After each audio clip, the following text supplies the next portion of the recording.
Welcome aboard.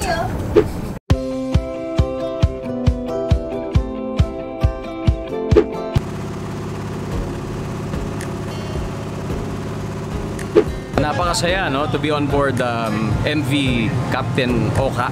Dito syempre ang dami nating nakita dito sa kanilang training ship. Very educational. At pero syempre ang ganda ng vantage point kasi nakikita mo talaga ang buong Manila Bay dito sa lugar na to. And higit sa lahat, syempre, marami tayong mga kwentong natuklasan tungkol sa ating mga estudyanteng seafarers. And of course, kung gaano kahusay ang ating mga officers on board para i-manage sila at i-training silang maging mga susunod nating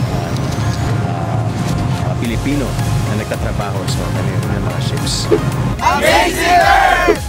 Kaya sa mga kapuso nating on the go, tutukan nyo ang live stream ng ating programa sa official accounts ng GMA Network, pati na rin sa YouTube at Facebook. At mag-comment din kayo sa ating mga kwentong amazing.